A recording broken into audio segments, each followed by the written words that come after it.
señalando una victoria, la victoria de la bandera de Palestina, que tras 2 años de masacres, de asesinatos, al final la lógica de la mayoría social se ha impuesto sobre los genocidas.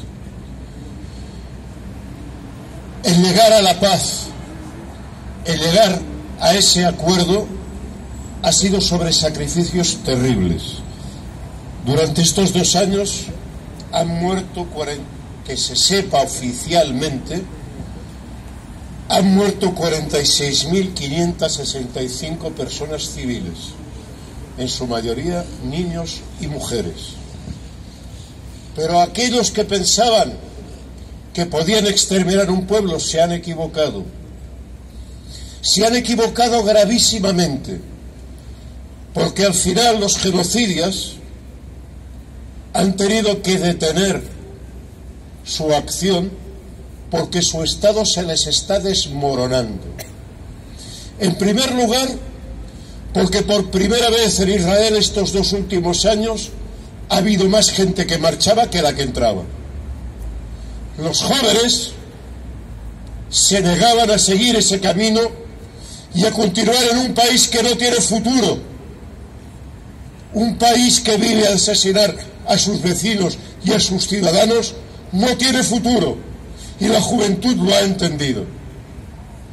Por otra parte, la crisis económica en Israel, un país que ha generado un gran negocio para las compañías y empresas militares, pero que a la vez ha generado una gran deuda. Israel le cuesta más caro a Estados Unidos que muchos de los estados que componen su federación. Y ha llegado un momento que ese gasto militar era insoportable. Y además lo que provocaba era una solidaridad inmensa en todo el mundo, que no ha salido en los medios de comunicación. Pero el 80% de la población de los países, que el 80% de la población mundial, sus gobiernos estaban en contra de ese genocidio. Cada vez eran menos ese occidente global que seguía defendiendo esos asesinatos. Y dentro de estos países, en Europa, cada vez la contestación era mayor. Recordemos que hace 2 años en Alemania estaba prohibido levantar la bandera palestina. Y la gente lo ha impuesto en la calle. La juventud ha ganado en esa movilización. Y COESPE ha contribuido en la medida de lo que ha sido posible, movilizándonos durante estos 2 años, hasta anteayer, participando en todas las movilizaciones que nos era posible para exigir el fin de esa barbarie. Esa movilización social y política, desde Naciones Unidas hasta las calles, las que han parado las manos asesinas, y que ha permitido que hoy el pueblo de Palestina, a pesar de los muertos, se sienta victorioso. No lo veremos en los telediarios, las marchas, la inmensa alegría en Gaza, en Cisjordania, del pueblo de Palestina celebrando su costosísima victoria. Pero ahí está, aunque no salga en los telediarios. También hay otro elemento que hay que recordar, que es que cuando el secretario de Estado norteamericano presentaba el balance de su gobierno, hubo un periodista que tuvo el valor de decirle: tu balance será el de un genocida. Y se quedó verde, porque no están acostumbrados a que les digan la verdad a la cara. Y tuvieron que coger las guardias de seguridad y sacar a rastras a ese periodista que había tenido la valentía de decirle a la cara a ese cómplice de estos asesinatos, que era un genocida. Y hay una parte positiva, y es que un periodista tuvo la valentía. Y hay una parte negativa. En esa rueda de prensa había más de 60 periodistas.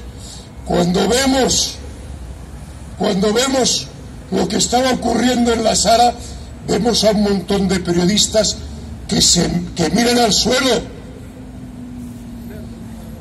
que se sienten avergonzados por no tener la valentía de decir lo que mucha gente pensaba, pero que tienen el miedo a perder el puesto de trabajo, que tienen miedo a destacarse demasiado, porque ya se sabe quién manda en los medios de comunicación occidentales. No es la verdad, es la falsedad repetida una y otra vez. Aunque aparezca un valiente que tenga la valentía, la gallardía de decirle a los asesinos que son asesinos. Y que seguramente, no ahora lo pasará mal, pero dentro de 10 o 20 años será recordado como la persona que tuvo la valentía de levantarse. Como en esa fotografía famosa de Hitler hablando en una fábrica y un trabajador que tiene la valentía de negarse a levantar el brazo. Entre miles y miles de personas hubo uno que tuvo valentía. No nos acordamos de los otros miles, de los cobardes, de los que tenían miedo al poder. Nos acordamos del que no levantó el brazo, del que cantó las verdades, del barquero. El poder económico intoxica repetidamente la información, continuadamente. Mirad, ayer estaba mirando el Prime Video, documental, las pensiones en España, ni seguridad ni social. Ya os podéis imaginar quién ha financiado este documental. No pierden un minuto para estar degradando continuamente lo público. Y ahora resulta que los incendios en Los Ángeles no son culpa de que hayan privatizado el agua, no son culpa que hayan recortado el gasto en los bomberos, es culpa de que las jefas de bomberos eran lesbianas. Este es el relato de la extrema derecha. Y atención, probablemente hay una parte de verdad en esto, porque mientras se recortaban los derechos sociales, se recortaban los presupuestos públicos, aparecían en los periódicos hablando de los modernos, que era esa nueva izquierda que ya no perseguía a la gente que tenía otra sexualidad. Y eso está muy bien, pero cuando esto se utiliza para encubrir recortes sociales, es una manera de distraer a la gente y de generar lío para ver si confunden y desorientan. El problema es la privatización y la desigualdad. Lo diga quien lo diga. El problema es cuando no nos acordamos que ser de izquierdas es el reparto. Además es otras cosas, la paz, la igualdad entre géneros, entre razas, pero sobre todo es la igualdad económica entre las personas. Y aquellos que dicen que esto ya es demasiado viejo, que ahora hay otras cosas, que nos dediquemos a cuidar de los gatos, están enredando a la gente y nos están llevando a un conflicto y a una desorientación. Y esa misma extrema derecha está explicando ahora mismo en las redes que el problema de que España vaya mal es que nos gobiernan los comunistas. Lo están diciendo con todo el cinismo. Claro, es difícil a cierta gente engañarla, pero a nuestros jóvenes que no tienen experiencia se les desorienta. Estos días comentaba la película que recuerda el gesto de Manuel Vital cogiendo el 47 y secuestrando el autobús.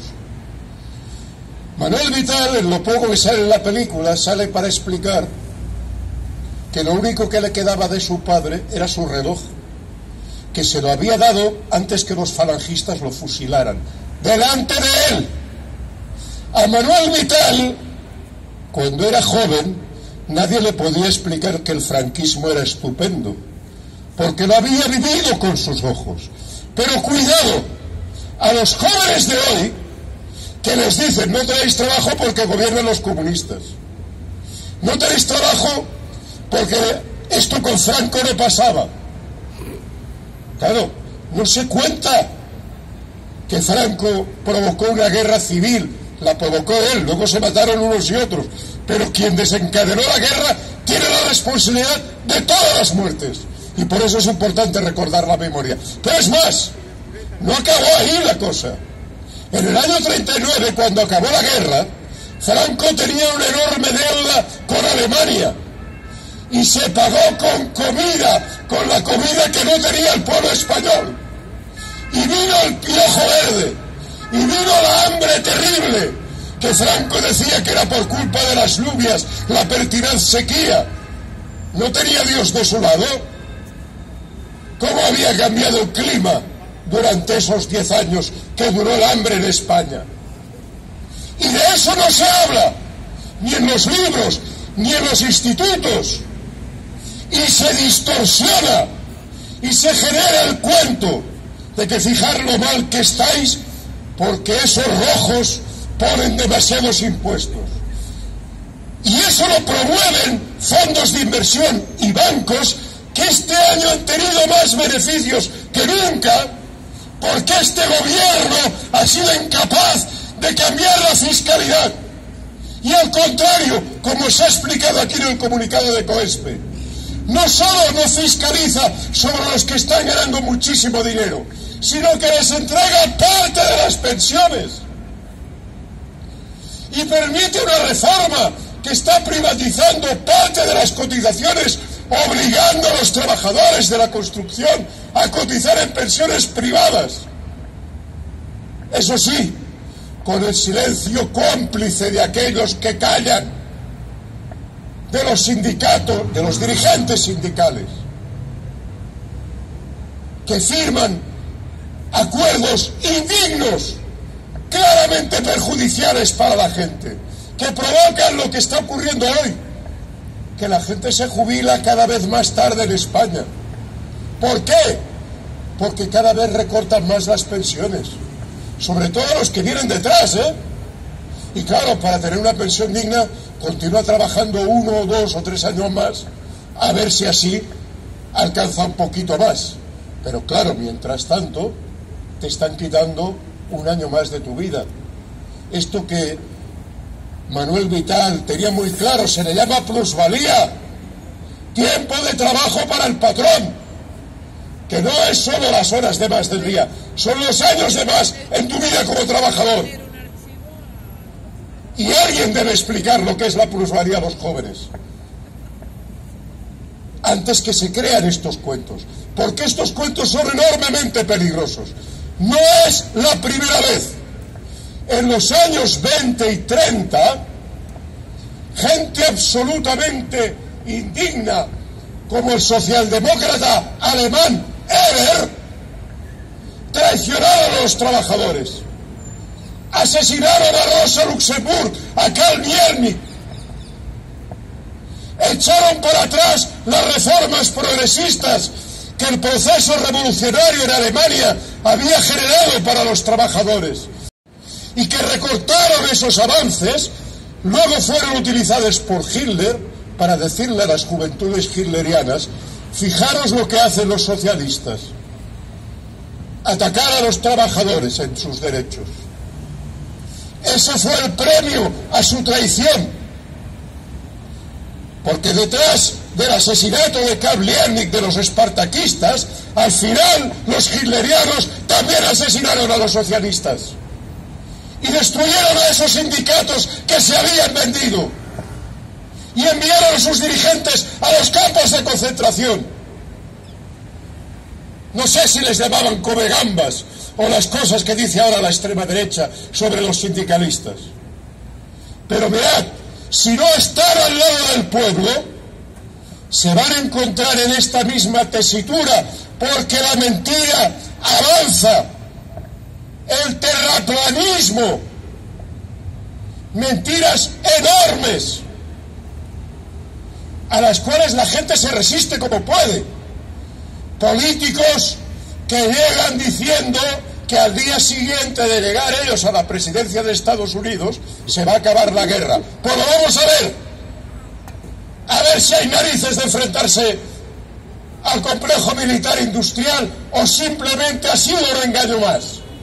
Pero no debemos desesperarnos. Ayer en Washington la marcha del pueblo agrupó a más de 500 000 de personas que exigían subidas de salarios, exigían bajar el gasto militar, la retirada de los ejércitos imperialistas norteamericanos de medio mundo y ponerse a desarrollar el país para parar incendios, para hacer carreteras, para construir trenes que no tienen ni una línea de alta velocidad, para desarrollar el país y crear empleo, para integrar al 15% de la población norteamericana que vive sin papeles y sin derechos, teóricamente en el paraíso de Occidente. Paraíso de Occidente, que es el país que tiene más gente en prisión. En España tenemos del orden de 160 por 100.000. En Estados Unidos tienen casi 800 personas por cada 100.000. El paraíso de la libertad es donde más gente hay en prisión en el mundo. Por la desigualdad, por la miseria, porque intentan corromper a la juventud con drogas y la sitúan en simplemente una ruptura social en que cada uno vaya por su cuenta a ver si sobrevive robando al otro. Eso no permite construir sociedad. Rompen las comunidades, rompen la solidaridad entre generaciones, pero a la vez rompen profundamente su sociedad. Y es esa sociedad la que ayer salía solo en Washington 500 000 de personas y en muchísimas otras ciudades de Estados Unidos pidiendo no que vuelva Biden, pidiendo otra política, porque la gente no es imbécil. La gente sabe que donde hay derechos para la gente hay menos derechos para los oligarcas, para los fondos de inversión, propietarios de las industrias de armamento, propietarios de las pensiones privadas, propietarios de la especulación inmobiliaria que en Estados Unidos arroja a miles y miles de familias a vivir en la calle. Y eso es lo que nos debe dar esperanza, como también nos da esperanza las movilizaciones que han habido en Bélgica esta semana en contra de la privatización de las pensiones, que no han salido en los telediarios.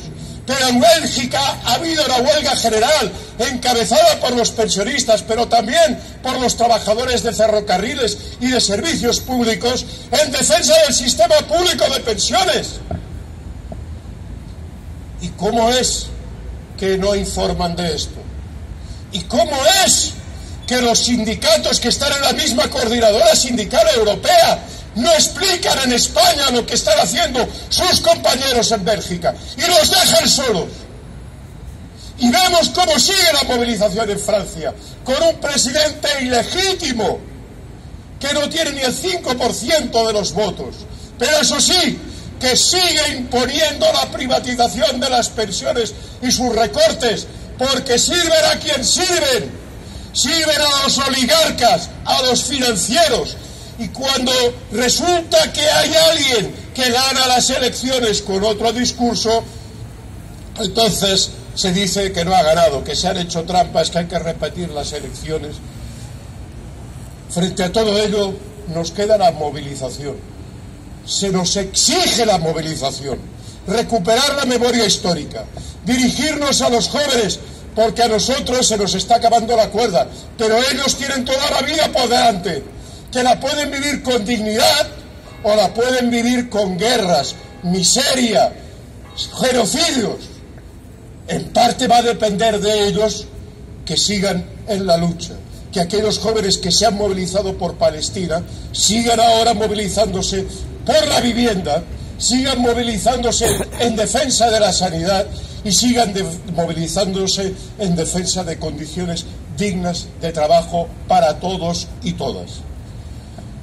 En esta esperanza vamos a seguir luchando como Pepe Mújica hasta el final y con las botas puestas. Gobierne quien gobierne, las pensiones se defienden.